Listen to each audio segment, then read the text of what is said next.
Okay, hello everyone, guys. My name is Javiera Evia. I study, as you as well, English pedagogy at UNCE University. We are finally finishing this program, so good for us. And anyway, today I'm going to talk about teachers' beliefs and their perceptions about bullying. I chose this topic because when I was looking for information on the internet, at first I was just looking for bullying, um, and I found that there was a wide variety of research regarding students' perceptions about bullying, but there was not that much research about teachers' perceptions about bullying, right?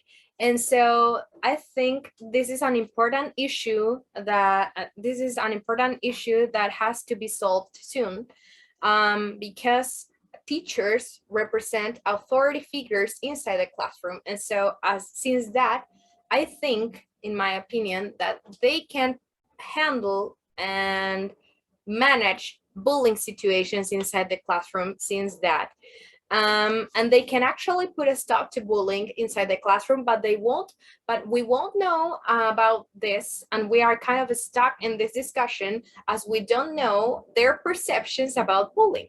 So in order to be more familiar with this concept, I decided to do my research about this topic, right?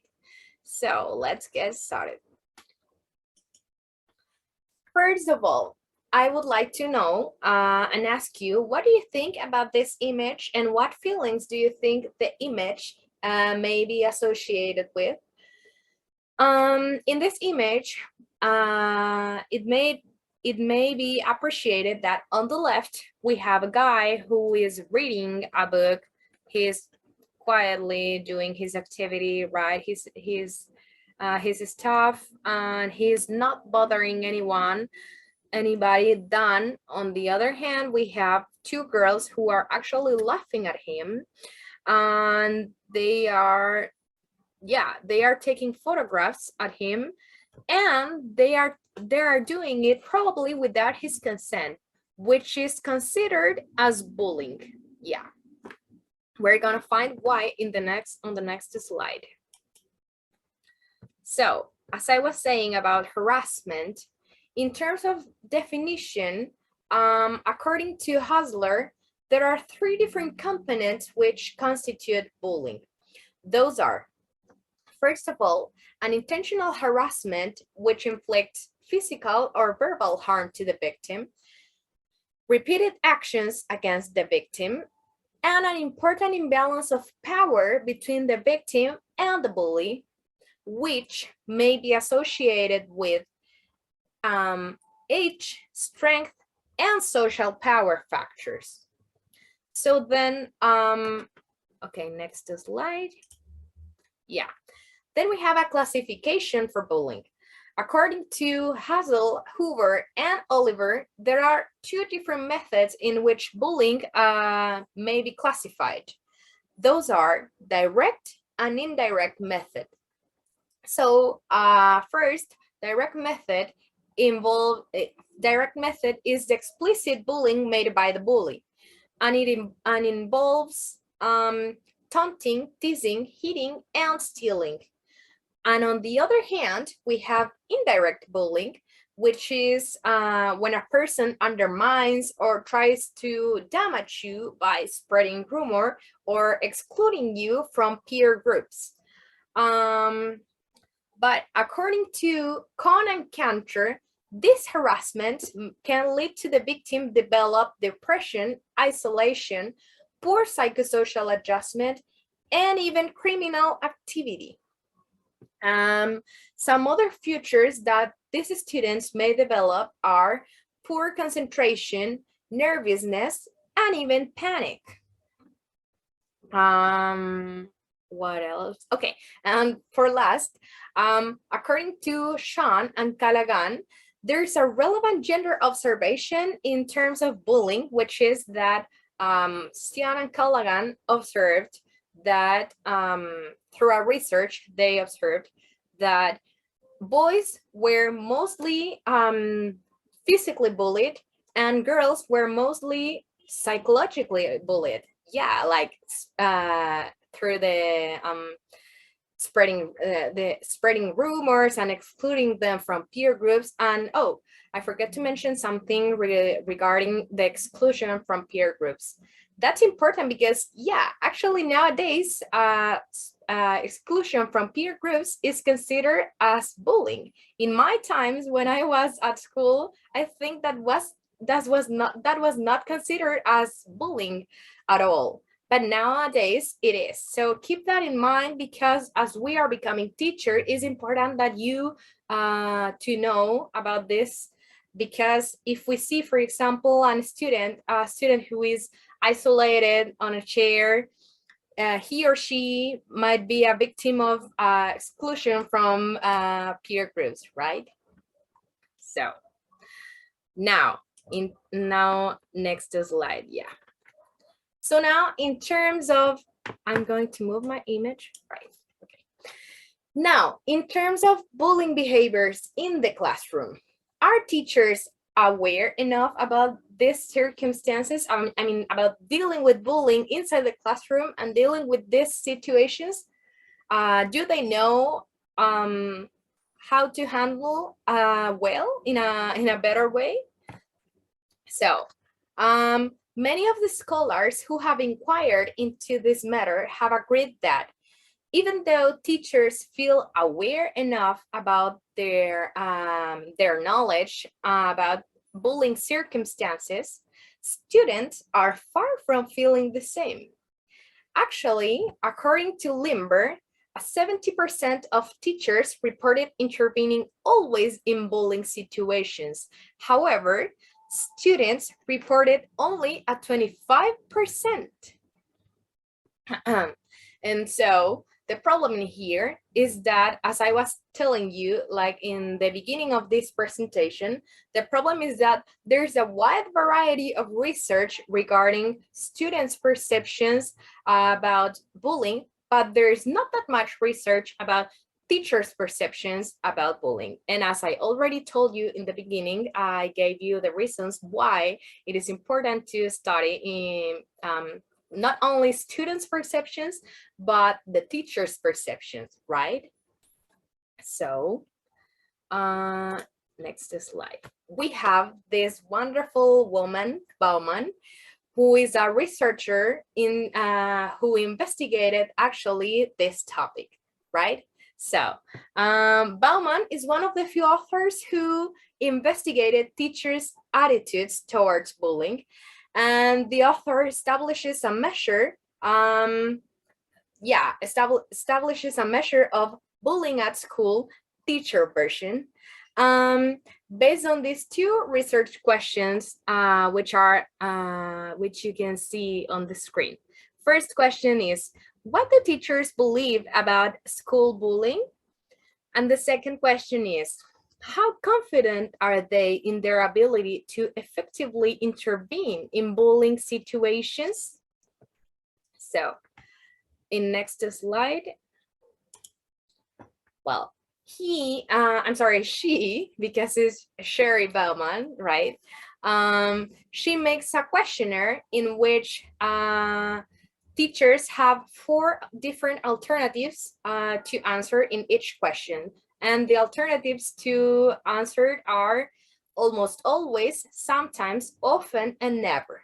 So one of the relevant statistics that Bauman reached through her questionnaire were, for example, in here, 68% of the teachers believe that students feel unsafe at school only sometimes.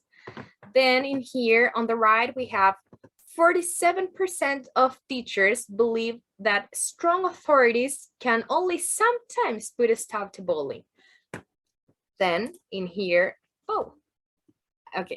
then in here we have that 51% of teachers believe that they are always, so half of the teachers believe that they are always doing a great job regarding bullying. So they are always dealing in a positive way with bullying, and they are always aware about bullying. And finally, we have 42% of teachers believe that they can only sometimes stop kids from picking on others.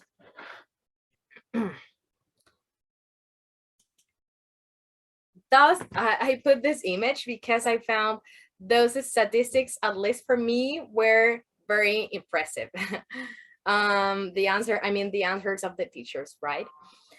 So Bauman, yeah, some of the Bauman conclusions were that most of the teachers perceive themselves to be doing a good job, as you already saw on the statistics, right?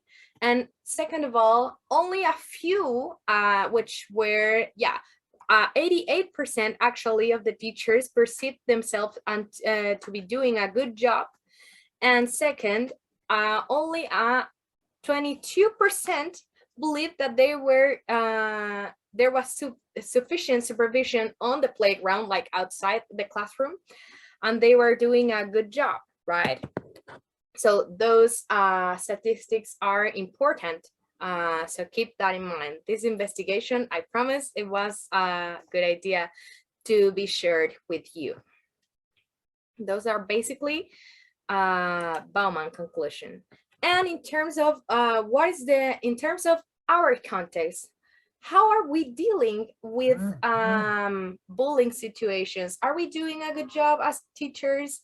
Are they dealing in a positive way with bullying inside the classroom? How can we know about this if there's not much research about this topic? Fortunately, it was hard work to find another research, but I did find another author, Chilean author. I found Catherine Rubilar, who is a psychologist. Who is a Chilean psychologist who studied at Universidad del Bio Bio, and she made a research on Chilean teachers' attitudes and their attitudes towards bullying as well. Catherine Rubilar, basically, as you can see, she bases her research on a school at Chillán, on an elementary school in Chillán. And some of the relevant information that she found through her research, first of all, she interviewed a few teachers from this school, from this elementary school, right? And some important information that she got from these interviews were that, first of all, most of the information that the teachers knew about bullying, where they obtained that information through mass media. Incredibly, they didn't know about bullying from school or from the education ministry, but they knew about bullying through television. A huge percent of them, they knew about bullying through television, internet, and on the news. Those were the three mass media they knew about bullying.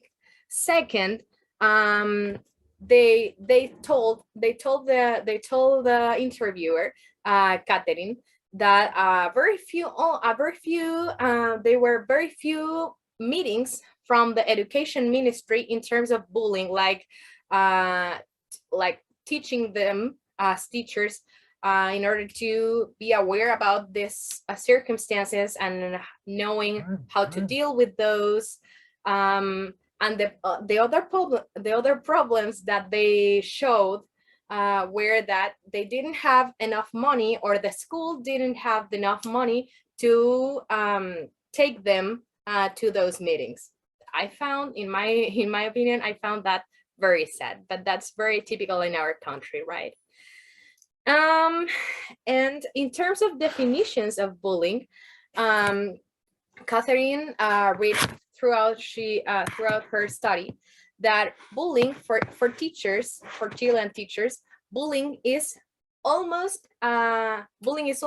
physical or psychological, which is extended in time, but they didn't recognize and this really like impressed me that really so much, because they didn't recognize that there was an imbalance of power. And so throughout their answers, teacher answers, most of them associated bullying with a lack of self-esteem in students. So most of them said things like, oh, but yeah, this girl, she suffers bullying inside the classroom because she doesn't have self-esteem enough to defeat herself from the others, and blah blah blah. Oh, and I forgot to mention something in this on this slide, that Trautmann is another author who criticized the reality in Chile regarding bullying, because he says that despite there have been a series of curricular modifications to prevent bullying over the last there have been curricular modifications over the last 10 years or 15 years, I think, in terms of bullying. The measures are insufficient, as bullying is a systematic process obtained from a social-cultural phenomenon. So making laws regarding bullying is not the only way to solve this problem, and so. For last, we have the conclusions of our, I have the conclusions of my work because I did this work alone. And conclusion, I basically concluded throughout this research that even though there is not that much research about this topic, teachers' perceptions towards bullying, and for example, we have the case of Catherine Rubilar, who investigated a Chilean reality it is very specific. It is a very specific context, though, and it can't be like taken for granted. Just investigating this only case, just putting attention on this only case, right? So I think when I was investigating this topic, I concluded that we still need much more to research in terms of teachers' attitudes towards bullying. So thank you for watching, and bye-bye.